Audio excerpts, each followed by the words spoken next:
My summertime revenge. My last apartment was right in the middle of the complex, about 20 feet from the pool. Over this past summer there were lots of issues with people staying at the pool literally all day, starting around breakfast time until 2 o'clock 3 a.m. And before I continue the story, I want you to subscribe to my channel, it's very important to me.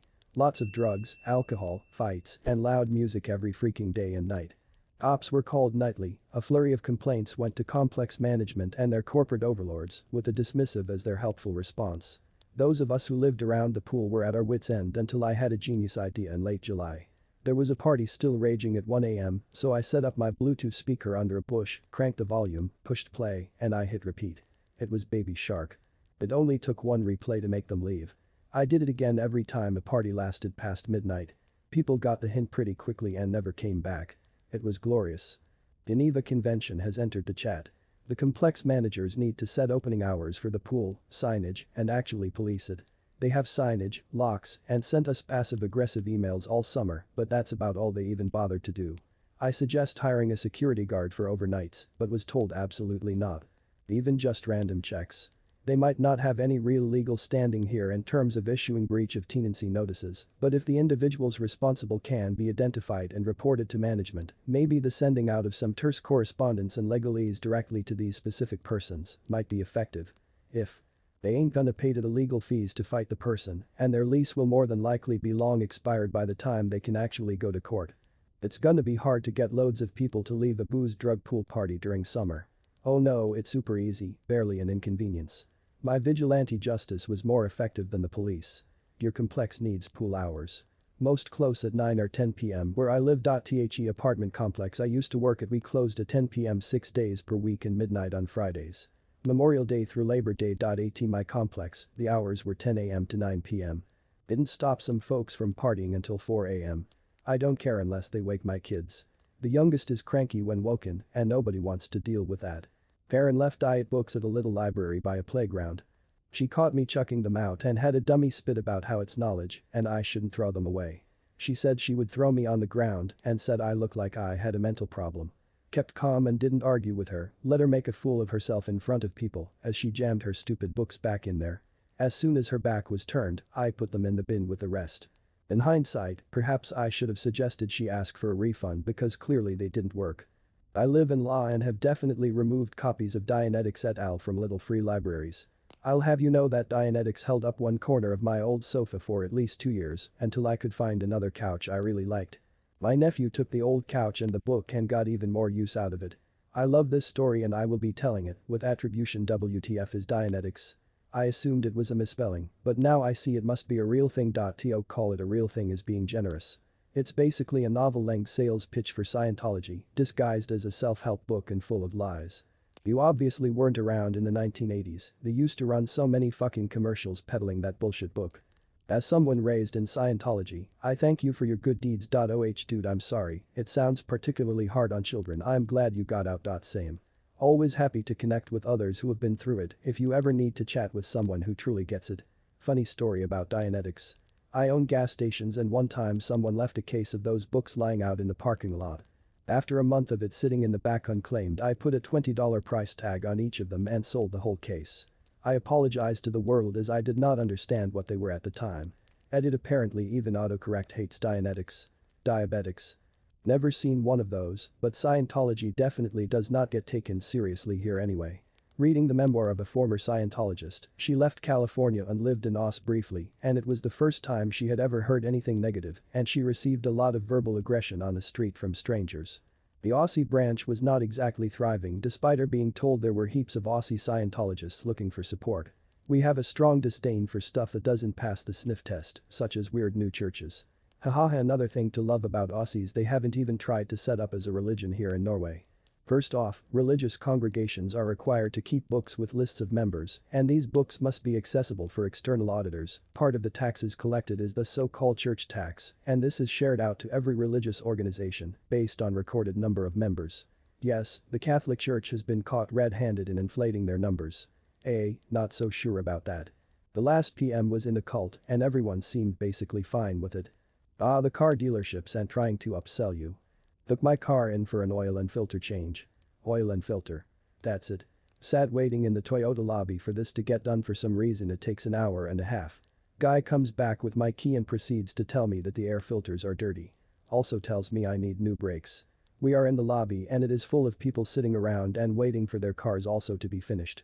I reply to the guy as loud and obnoxiously as I can. I changed the air filter myself, which is located in the glove box at the back, and it was with a carbon filter, hence why it looks black.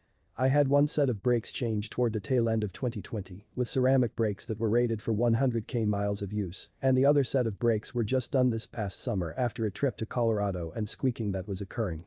That paperwork is also in the glove box if you would like me to dig it out. I cannot stand it when they try to upsell you every time. Also, I went in for oil and filter change. Why are you looking at my brakes? I recall the time they tried to upsell me into having the fuel injectors cleaned. I thought that would be hard to do on an engine with a carburetor. Did you let them do it? No. I never went back there either. They were crooked, incompetent, or both. Years ago, I had brakes done at Sears, whole 9 yards guaranteed for life. After 2 visits for no brakes in a month, they tried to upsell me more work. In the crowded waiting room I called the manager out. Are you crooked or incompetent? I don't care which, just want to know. Had him admit to all watching that they were a little of both. Got kicked out of store and threatened with arrest. I have a couple stories. Went to a place to get my oil changed, they forgot to put the plug in the bottom of my oil pan, so all the oil leaked out. Thank God I noticed it before I went on my 3-hour drive back to college, which would have destroyed my car. I went back, ripped them a new one and got them to fix everything. Another place up in Tampa tried to claim that my car wasn't safe to drive and that they weren't going to allow me to leave without getting these repairs done. Well, that's illegal. At the time I did disaster response and was very well acquainted with the city's police department, so I called the police and it happened to be a friend of mine that showed up. Well, the mechanic's place, it was Tire Kingdom, they backed down real quick and said, oh, you're okay to leave, and didn't want to charge me anything. I left, but they were investigated afterwards for that because it is illegal to do so. Years before the above story, my mom was looking at purchasing a new vehicle. I was 14 at the time and volunteered at a hospital. I went with her to a Saturn dealership, and the Saturn dealership claimed that the rack and pinion steering on her car made it too dangerous and we weren't allowed to leave with the car. I was too young to know the laws, and mom is not very assertive, so she just kept trying to ask for the keys and the paperwork, registration, insurance, etc. back, but they wouldn't give anything back. After about 2 hours of us saying give us the papers and the keys back, I got fed up because I was going to be late for my volunteer shift, stood up in the middle of the sales floor and shouted, give us the keys back or we're calling the cops. Someone came rushing over, which I'm guessing was the manager trying to quiet me down so I would stop making a scene. I refused. I kept shouting and making a big deal of the fact that they were essentially holding us hostage. At that point they gave us the keys but not the papers. When they called the next day trying to get my mom to come back without me to get the paperwork, she refused and said mail everything. We were not very surprised when that dealership closed down less than a year later. I have more, but you get the idea. Use talk to text to wording and grammar are messed up. I was asked to leave a new defunct GM dealership when I dragged the service manager, son of the owner, over the counter by his tie in a fit of justified rage when they replaced the ECM during warranty repair of rear brakes and handed me a bill for $1,200. They threatened to call the police. I called their bluff and in the end I called them myself, didn't pay the bill, and told everyone who'd listen about it. Everyone had a horror story about them. GM pulled their dealership a couple of years later.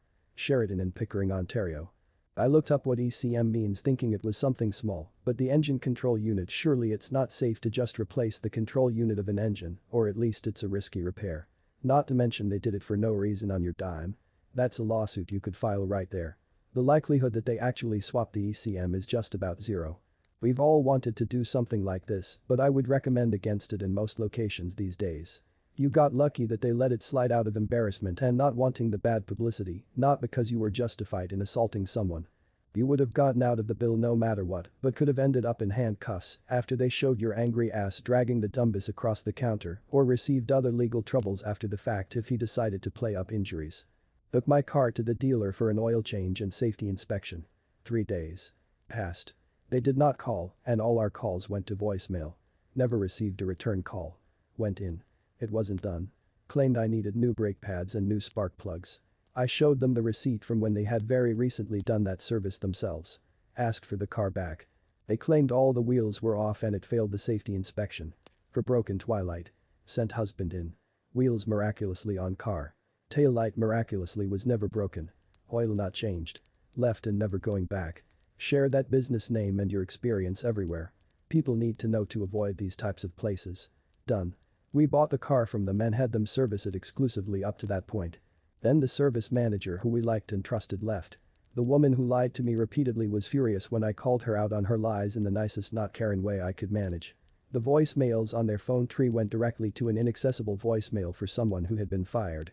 Ourisman Ford, BTW. My jaw just dropped. Years ago, this was around 2009-2010s, I took my Ford Focus to them for the big 60k tune-up. I got the car back and they jacked up the alignment so bad it ruined my tires. Before that I'd always gone to the same small dealership I'd gotten the car from because my family has bought multiple cars from them and they never upcharged. I only used Ourisman because I was stationed in the area. Apparently, a bunch of other people at my command also knew this place was notorious for shoddy work. Pat Oswalt does a bit about remembering the jingle to their Dodge dealership when he was a kid. Oh, this video has come to an end. If you want more such cool stories, then go to one of the many following videos.